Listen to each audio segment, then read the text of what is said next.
Assalamualaikum warahmatullahi wabarakatuh. Saya Muhammad Hakin Nazili eh, dari kelas IP Ilmu Pemerintahan B Visipol NIM 19105111046. Di sini saya akan menjelaskan tentang Islam Nusantara. Islam Nusantara sebenarnya adalah kata baru yang berupa sifat yang memiliki ciri khas tersendiri akan keberadaan di mana Islam itu berada.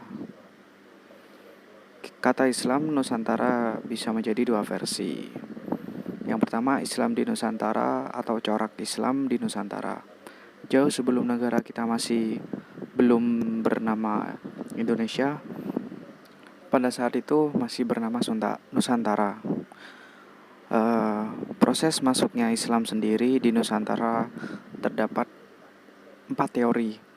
Yang pertama, teori Gujarat yang berasal dari pedagang India pada abad 13 dikarenakan mazhab Muslim di Gujarat dan Muslim di Nusantara pada saat itu sama, yakni memakai mazhab Imam Syafi'i. Dan juga bukti selanjutnya terletak pada batu nisan makom kuburan Muslim Nusantara pada waktu itu yang mirip sekali dengan batu nisan kuburan Muslim Gujarat. Yang kedua, teori Persia atau Iran pada abad sekitar 13 dikarenakan budaya di Nusantara yang mirip ketika merayakan hari ke-10 Muharram yang pada saat itu disunahkan berpuasa Asyura. Nah, sedangkan di Iran sendiri ada aliran Syiah yang juga merayakan wafatnya Husain anak Ali yakni cucu Nabi. Sedangkan kalau di Jawa kita merayakannya dengan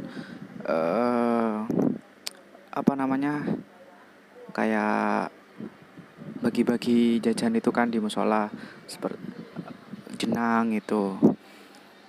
Terus teori yang ketiga yakni teori Ka'bah atau teori Mekah, yakni teori yang berkeyakinan Islam di Nusantara asli atau dari Mekah yang pada abad ke-7 dari pedagang Arab yang berlayar ke Nusantara. Dan juga karena ditemukannya makom dengan nisan pada abad sekitar abad 13 ada makom yang nisannya bertuliskan binti. Itu menandakan bahwa sebelum abad 13 ada juga menunjukkan bahwa ada peradaban umat muslim di Nusantara. Selanjutnya yang keempat adalah teori Cina, yakni yang dari pedagang-pedagang itu yang berada di Selat Malaka. Bisa jadi saat pedagang Cina itu sering melakukan perdagangan ataupun melakukan transaksi jual beli di Selat Malaka, yakni selat internasional sebagai bertemunya orang Nusantara dengan Cina. Di situ kemungkinan bisa terjadi penyebaran Islam, dibuktikan dengan peradaban budayanya yang masih melekat di kita seperti Masjid Cengho itu.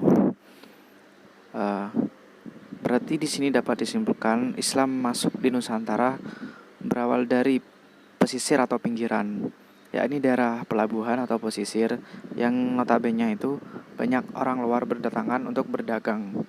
Dan yang kedua yakni melalui perkawinan budaya lewat wayang yang dimainkan para dai dan wali songo dengan merubah ceritanya menjadi kisah Islami, dan lewat musik yakni melalui gamelan dengan menciptakan tembang atau lirik yang berdakwahkan Islam.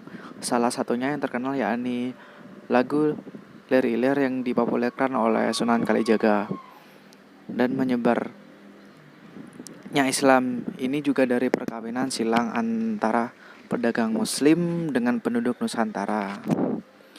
Dikarenakan pada saat itu penduduk Nusantara terpukau dengan akhlak yang dimiliki oleh pendatang tersebut yang beragama Muslim, sehingga penduduk Nusantara berkeinginan mengawinkan anaknya dengan Muslim Nusantara tersebut dengan syarat mereka harus masuk Islam.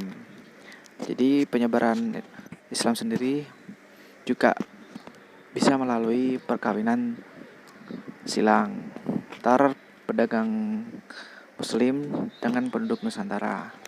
Dan selanjutnya Islam juga menyebar dengan konsep tasawuf yang dilakukan oleh para sufi dengan mencerminkan keteladanan dan perilaku yang baik.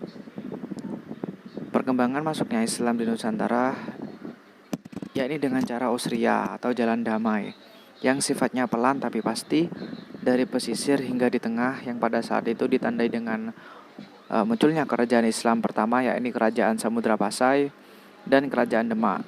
Dari sini perkembangan Islam dengan berdirinya kerajaan-kerajaan Islam di Nusantara semakin pesat dan cepat.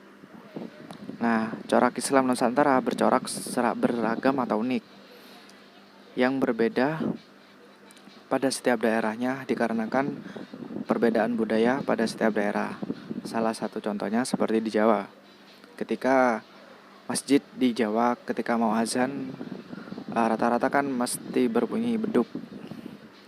Sehingga di sini dapat disimpulkan di Nusantara Islam ini bercorak dua macam, yakni Islam tradisionalis yang masih melekat dengan budayanya. Contoh zaman sekarang kita dapat temui di organisasi seperti Nahdlatul Ulama atau NU, dan Islam modernis yang tak terlalu melekat dengan budaya dan cenderung membuang budaya yang terbenturan dengan syariah, yang mana pada saat ini dapat kita lihat seperti organisasi Muhammadiyah. Namun sayangnya juga pada baru-baru ini dan akhir-akhir ini kita juga dapat menemukan corak Islam yang baru, yakni Islam Purnisme, yakni Islam yang radikal atau Islam yang tak mau melekat dengan budaya di Nusantara, yakni Islam yang harus murni benar-benar Islam seperti di Timur Tengah. Ini yang menimbulkan kontroversi. Sekian dari saya. Bila ada kesalahan dan tutur kata yang kurang berkenan, saya harap mohon dimaafkan. Sekian, terima kasih. Wassalamualaikum warahmatullahi wabarakatuh.